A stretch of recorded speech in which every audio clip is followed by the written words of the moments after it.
토요 묵상 말씀은 요한복음 7장 1절에서 13절입니다.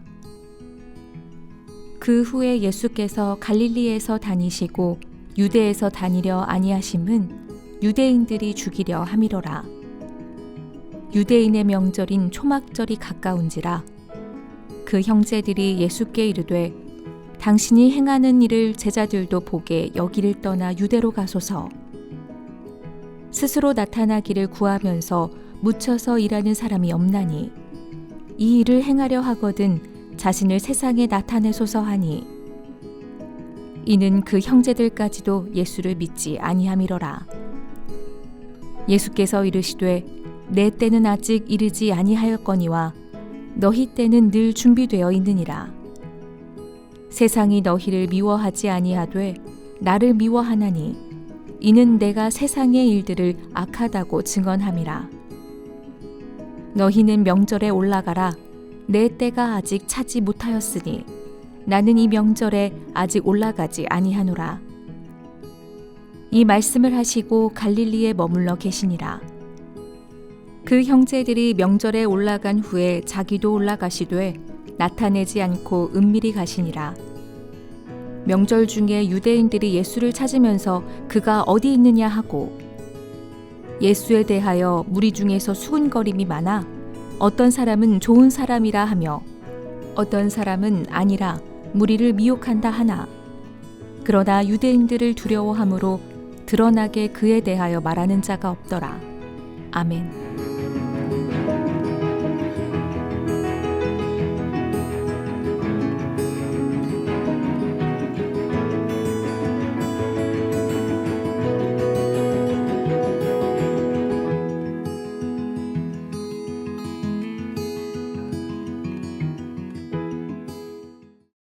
네, 긴 설 연휴를 마치고 또 저희가 첫 번째 주말을 맞이하게 됐습니다. 그간 또 묵상 잘 해오셨으리라고 믿습니다. 어제까지의 본문은 요한복음 6장이었죠. 우리가 잘 알고 있는 오병이어의 사건, 특별히 요한복음이 아주 길게 기록하고 있고 또 매우 중요한 신학적인 의미들이 잘 담겨 있는 것을 살펴봤습니다. 그런데 놀랍게도 그 놀라운 기적 이후에 일어난 사건이 무엇인가? 제자들이 떠났다는 것이죠. 제자들의 많은 수가 예수님을 버리고 떠나게 되는 참 역설적인 일이 일어났습니다. 그리고 마지막으로 12 제자만이 이렇게 남는 그러한 모습으로 6장이 마무리가 되었습니다. 이제 아주 본격적으로 예수님에 대한 명성이 아주 높아짐과 동시에 예수님을 대적하는 세력들도 크게 일어나기 시작하고 또 무엇보다도 그 사이에서 내부의 어떤 분열과 균열이 일어나고 있다는 것을 우리가 보게 되는 것 같습니다. 6장 말미에서 제자 공동체 안에서의 어떤 분열이 감지되었다고 한다면은 오늘 7장의 시작은 예수님의 가족 안에서의 문제로 이야기가 시작되는 것을 볼 수 있습니다. 이 7장의 배경이 이제 초막절을 배경으로 하고 있습니다.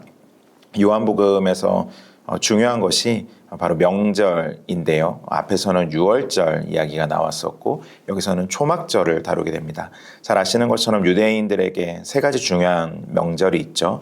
우리가 유칠초 이렇게 외우면 쉬운데요. 유월절, 칠칠절, 그리고 초막절, 이것이 3대 절기이고 이때에는 예루살렘 성전에 성인 남자들이라고 하면 나아가서 하나님 앞에 봉헌을 한다든지 또 제사를 드린다든지 그런 규례를 행해야 되는 아주 중요한 절기라고 할 수 있습니다. 그것을 배경으로 하고 있어요. 초막절이라고 하는 것은 이스라엘이 광야 생활을 하는 동안 그곳에서 초막 또는 장막을 친 것을 기념하면서 실제로 이렇게 장막을 치고 거기에 거주하면서 그 기억을 다시 한번 되새기는 그 시간을 음미하는 그런 명절이라고 할 수 있습니다. 무엇보다 중요한 것은 이스라엘만 광야의 장막을 친 것이 아니라 하나님께서 이스라엘과 함께 장막을 치시고 회막이라고 부르는 곳에 임재하신 것이 매우 중요한 이스라엘의 기억이라고 할 수 있을 것입니다.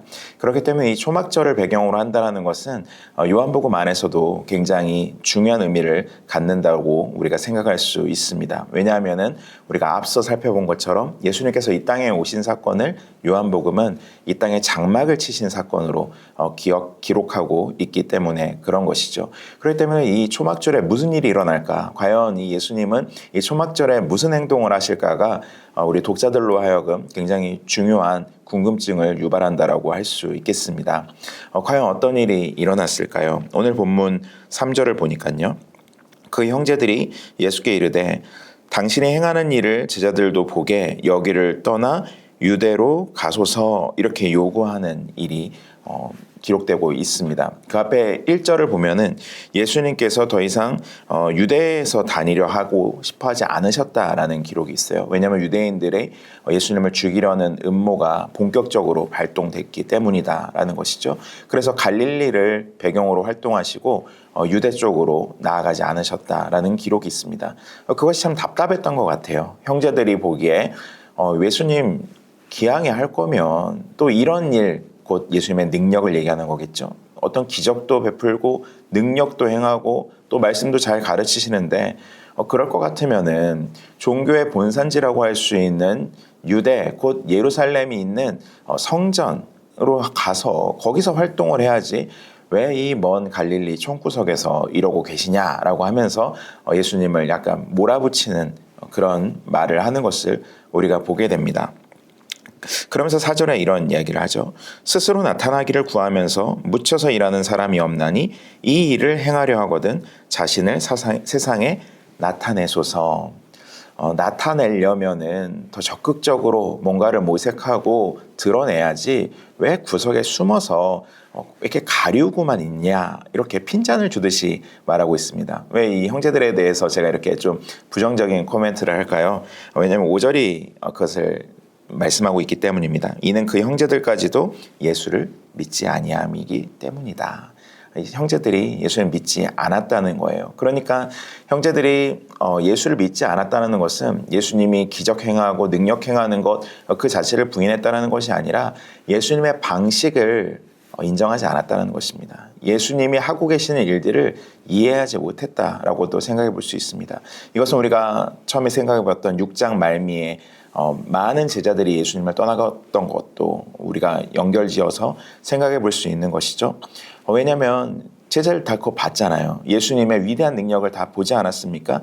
근데 왜 떠나갔어요? 예수님이 죽으러 오셨다고 하고 십자가에 달려실 것이라는 그런 암시들을 주시면서 예수님 자체가 진짜 생명의 떡으로서 이 땅에 나누어져야 된다는 그런 말씀들을 암시하시면서 제자들이 믿지 않고 불신하고 떠나가게 되는 일들이 있지 않았습니까? 마찬가지라는 것이죠. 지금 예수님께서 유대에 나아가서 활동하지 않으시고 갈릴리에 마치 숨어 계시는 것, 자신을 가리우고 계시는 것, 이거 형제들이 인정하지 않고 동의하지 않았다라는 것입니다.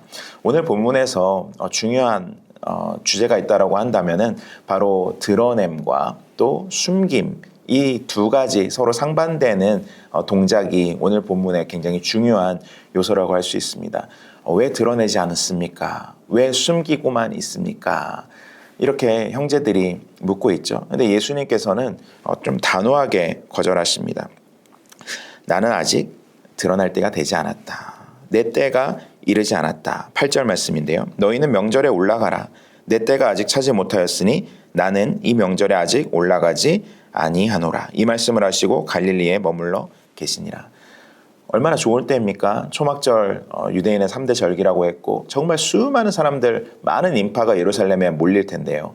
거기에서 예수님이 능력 한번 딱 보여주신다든지 아니면 굉장히 혁명적인 가르침을 주신다고 한다면은 금세 많은 사람들을 제자들로 끌어모을 수 있지 않겠습니까? 얼마나 좋은 기회입니까?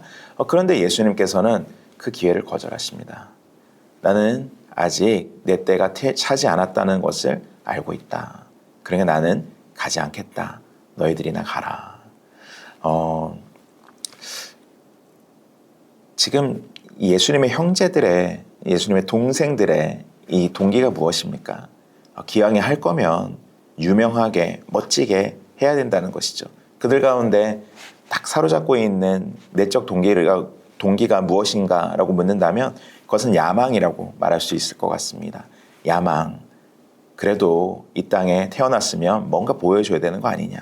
뭔가 드러내야 되는 거 아니냐. 그냥 그렇게 숨기고 감추고만 있어서는 뭔 일이 되겠느냐. 아무 일도 하지 않으면 아무 일도 일어나지 않는다. 이러한 내적 동기가 이들 가운데 굉장히 충만한 것이죠. 그렇기 때문에 이들에게 있어서는 모든 시간이 기회입니다. 그냥 그 기회를 잘 포착해가지고 탁 터뜨리고 치고 나가는 것. 그것이 이들이 움직이게 되는 아주 중요한 동기라는 것이죠. 야망. 그것이 이들의 동기였습니다. 그런데 예수님 뭐라고 말씀하십니까? 아직 때가 차지 않았다. 내 때가 차지 않았다. 더 정확히는 하나님의 시간이 아직 이르지 않았다. 요한복음에서 때라고 말할 때는 항상 예수님의 십자가 죽음을 향하고 있는 그 때를 얘기합니다. 바로 그 시간이 아직 도래하지 않았다. 아직 하나님께서 설정하신 그 때가 아직 아니다. 그때에 내가 아버지의 영광을 온전히 드러낼 것이다 라고 말씀하는 것이죠. 예수님은 기회가 있다고 해서 움직이시는 분이 아니었습니다. 많은 사람들에게 인기를 얻고 뭔가 효과적으로 큰 열매를 맺을 수 있을 것 같다고 해서 움직이시는 그런 분이 아니었습니다. 무엇을 기다렸습니까? 아버지의 때. 우리가 아버지의 때를 기다리지 못하면 야망을 쫓아서 성급하게 섣불리 움직일 수밖에 없습니다. 그것이 우리 안에서 늘 내재되어 있는 우리의 성향이죠. 그러나 주님께서는 오늘 우리에게 무엇을 보여주십니까? 아버지의 때를 기다려라. 주님의 때가 있다. 그 때가 있기까지 일단 감추어진 듯 주님을 신뢰하고 있어라. 그것을 보여줍니다. 오늘 본문에서 드러냄과 감춤이 중요한 주제라고 했어요. 근데 이 부분이 나오는 대목이 오늘 본문 말미에 있습니다. 11절부터 보면요. 명절 중에 유대인들이 예수를 찾으면서 그가 어디 있느냐 하고 예수에 대하여 무리 중에서 수군거림이 많아 어떤 사람은 좋은 사람이라 하며 어떤 사람은 아니라 무리를 미혹한다 하나. 역시 예수님은 이때 굉장한 인플루언서가 이미 되신 거죠. 예수님이 원하셨든 간에 상관없이 군중들이 예수님을 찾기 시작합니다. 과연 어디 있냐? 그런데 이 인기와 명성과 함께 따라가는 것이 무엇입니까? 예수님에 대한 오해, 왜곡 이것이 같이 있는 것이죠. 그래서 어떤 사람은 예수님 좋은 사람이야, 그분 선한 분이야 이렇게 말하는가 하면 어떤 사람들은 아니야, 이단이야 또는 사기꾼이야, 미혹하는 사람이야, 거짓 선지자야 이렇게 두 패로 나뉘어서 사람들이 수군수군했다. 정말 말이 많았다라고 얘기합니다. 근데 재밌게도요. 뭐라고 말씀합니까? 그러나 유대인들을 두려워함으로 드러나게 그에 대하여 말하는 자가 없더라. 이것을 대놓고 말하지는 못했다는 거예요. 예수님에 대한 좋은 평가든 좋지 않은 평가든 그것을 드러내놓고 말하지는 못했다라고 말씀합니다. 아까 예수님의 형제들이 그렇게 얘기했죠. 왜 드러내지 않습니까? 왜 드러내게 활동하지 않습니까? 지금 바로 똑같은 단어가 여기서 사용되고 있습니다. 이들은 뭐하고 있어요? 스스로를 감추고 있죠. 드러내지 못합니다. 역시 감추는 게 좋은 것이구나. 그걸 부모님이 알려주나요? 그게 아니죠. 감춤의 동기가 무엇이냐는 것입니다. 왜 감추고 있습니까? 왜 드러내서 말하지 못합니까? 유대인들을 두려워함으로. 유대인들을 두려워했어요. 유대인의 당국자들, 종교 지도자들을 두려워했습니다. 예수님이 논란 많은 인물이라는 것을 알고 있기 때문에, 그리고 호시탐탐 예수님을 해하려는 기회를 이들이 보고 있다는 것을 모든 군중들이 다 알고 있었습니다. 그렇기 때문에 대놓고 예수님에 대해서는 감히 말하지 못하는 것이죠. 괜히 말했다가 자기의 신변에 문제가 생길까 봐 말하지 못하고 그냥 수근수근하고 그것을 가리움에 그쳤다라고 말합니다. 가리움이 무조건 좋은 것이 아닙니다. 숨기는 것이 무조건 좋은 것이 아닙니다. 결국 중요한 건 그 동기예요. 왜 숨기느냐? 왜 가립니까? 왜 나타내서 말하지 못합니까? 두려움 때문이다. 나에게 피해가 올까 봐, 불이익이 올까 봐 말하지 못하는 것. 이것은 비겁함이죠. 용기 없음이죠. 예수님은 그럼 어떠십니까?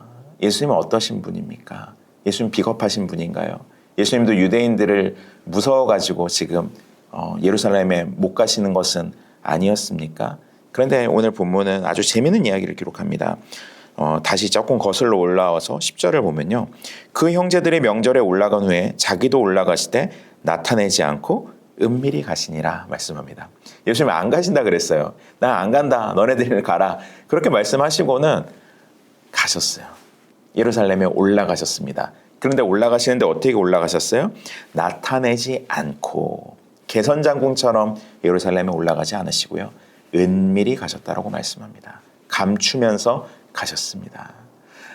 오늘 본문 한번 가나의 혼인잔치 요한복음 2장에 나오는 이 이야기를 한번 비교해서 읽어보십시오. 그때도 비슷하거든요. 마리아가 예수님께 요청해서 뭔가 능력을 보여달라고 요구했을 때 예수님은 나랑 상관없습니다. 아버지의 때가 아직 이르지 않았습니다. 라고 말씀하시고 뒤로 몰래 하인들만 물떠온 하인들만 알게끔 기적을 베푸셨던 그 모습을 우리가 여기에 연상시켜서 같이 연결해 볼 수 있을 것 같습니다. 드러내놓고는 가지 않겠다. 그러나 아주 은밀하게 예루살렘으로 가십니다. 예루살렘 가셔서 뭐 하셨습니까? 내일 본문인데요. 14절에 보면은 성전에 올라가사 가르치셨다라고 말씀합니다. 예수님이 활동하신 것이죠. 정말 예수님이 무서우셔서 두려우셔서 아무것도 안 하시려고 했다고 한다면은 성전에 올라가실 이유도 없을 것이고 가르치실 용기도 없으셨을 것입니다. 그러나 예수님 그렇게 하지 않으시죠. 은밀하게 가시지만 거기서 또한 당당하게 가르치시고 말씀하시는 것을 보게 됩니다. 오늘 본문이 우리에게 주는 교훈은 무엇입니까? 결국 드러내는 것과 감추는 것, 그 두 가지 행동 사이에 중요한 것이 무엇이냐? 그것을 결정하게 하는 동기라는 것입니다. 무엇이 우리의 마음을 움직이고 있습니까? 우리의 야망이 자꾸만 우리를 드러내게 이끌고 있지는 않습니까? 또는 우리의 소심함과 우리의 이 비겁함이 우리를 자꾸만 움츠려들게 하고 가리게 만들고 있지 않습니까? 그러나 예수님은 드러내든 감추시든 항상 하나님의 때를 주목하셨습니다. 하나님의 뜻이 있기를 원하셨습니다. 그것을 기다리고 그것이 정해지면 거침없이 움직이시는 분이 우리 예수님이셨습니다.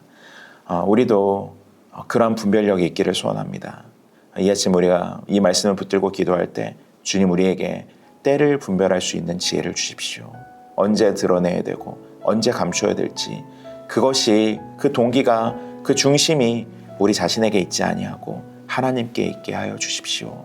하나님이 하시는 일에 하나님이 보내시는 곳에 하나님이 만나게 하시는 사람에 우리의 시선이 집중될 수 있도록 도와주십시오. 이 기도의 제목으로 이 아침을 여는 우리 귀한 3일의 성도님들 되시기를 주님의 이름으로 축복합니다. 기도하겠습니다. 하나님 아버지 감사합니다. 오늘 말씀을 통하여서 하나님의 때에 집중하신 예수님을 바라봅니다. 주님, 우리 마음의 동기가 항상 하나님의 때, 하나님의 뜻에 맞추어질 수 있도록 은혜를 베풀어 주시옵소서.